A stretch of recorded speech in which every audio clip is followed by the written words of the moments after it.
ये मोदी है। मोदी है तो मुमकिन है, मोदी है तो मुमकिन है। जय श्री फ्रेंड्स, वणक्कम। जॉर्ज ऑरवेल ने सन 1984 में अपनी बुक में एक बात कही थी, those who control the past control the future and those who control the present control the past. आज इंडिया में भी कुछ ऐसा ही होता हुआ दिख रहा है, जहां प्रेजेंटली पावर में बैठी बीजेपी गवर्नमेंट हमारे पास्ट को मैनिपुलेट करके अपने हिंदू राष्ट्र के फ्यूचर प्लान का रास्ता तैयार करती हुई नजर आती है। तो सनातन धर्म का मुद्दा हिंदू राष्ट्र है। इस राष्ट्र को हिंदू राष्ट्र होना ही पड़ेगा। भारत को हिंदू राष्ट्र बनाना ही आवश्यक है। इसलिए हम कहते हैं हिंदुस्तान हिंदू राष्ट्र है। तो भारत हिंदू राष्ट्र है, हिंदू राष्ट्र है। संविधान में परिवर्तन होगा, धर्मनिरपेक्ष शब्द हटाया जाएगा, हिंदू राष्ट्र घोषित किया जाएगा। जब हिंदू राष्ट्र हो जाएगा तब कितना आनंद आएगा। और एक बात ध्यान रखना, जो भी हिंदू राष्ट्र के रास्ते में आएगा उसका नामो निशान मिट जाएगा, चाहे वो कोई भी हो।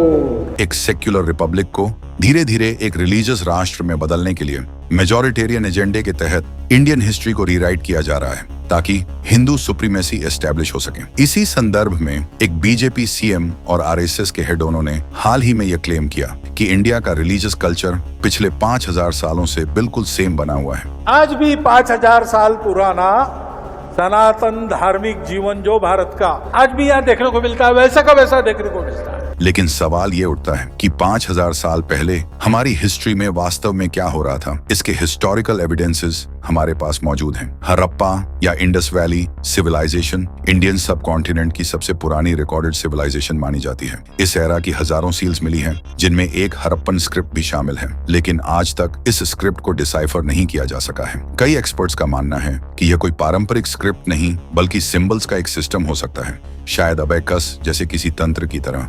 इसके अलावा दूसरी सिविलाइजेशन से मिले सील्स ये भी बताते हैं कि हड़प्पा और उस समय की बाकी सभ्यताओं के बीच ट्रेड रिलेशंस मौजूद थे, और मेसोपोटामिया में हड़प्पन सिविलाइजेशन को मेलुहा के नाम से जाना जाता था। 5000 साल से मेरा देश को, मेरा जन्मभूमि को लोग भारत नाम से जानता था।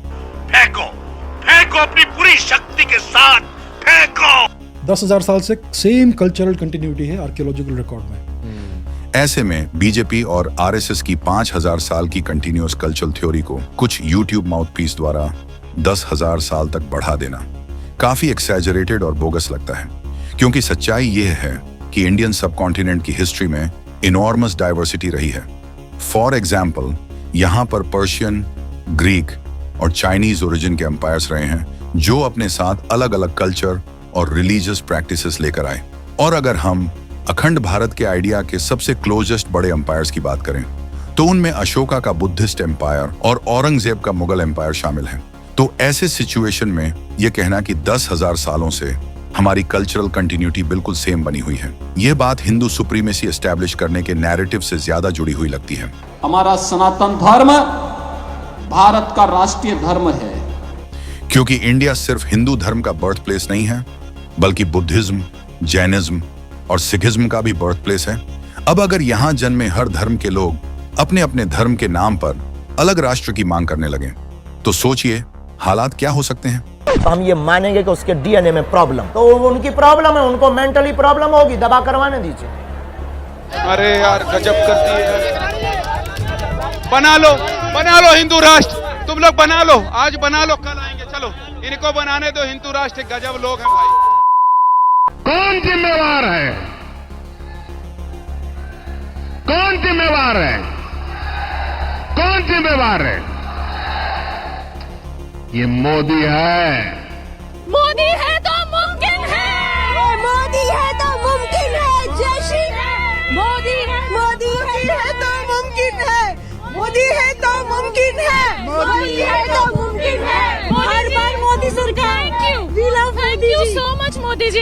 माननीय मोदी जी भगवान राम का दूसरा रूप है। मोदी जी है ना, साक्षात भगवान महाकाल जी का अवतार है। वो इस संसार में सनातन धर्म की रक्षा के लिए ही उनका अवतार हुआ है। हमारा मोदी भगवान है और अमित शाह भगवान है, और मोदी राम और अमित शाह कृष्ण। मैं मोदी जी को ब्रह्मा विष्णु महेश कहूंगी। पूरे देश को उनकी पूजा करनी चाहिए।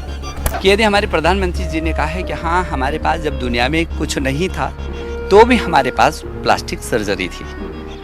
हम गणेश जी की पूजा करते हैं, कोई तो प्लास्टिक सर्जन होगा उस जमाने में जिसने मनुष्य के शरीर पर हाथी का सर रख करके प्लास्टिक सर्जरी की प्रारंभ किया होगा। सतपाल सिंह ने एक बार फिर ये कहा कि इंसानों की विकास यात्रा बंदरों से शुरू नहीं हुई। वे मानते हैं कि हम ऋषियों की संतान हैं। हम तो ऋषियों की संतान है, ऐसा हम मानते हैं। हमारी भारतीय संस्कृति ये मानती है कि हम ऋषियों की संतान हैं। मैं खुद को बंदर की संतान नहीं मानता। किसी ने बंदर को इंसान बनते नहीं देखा।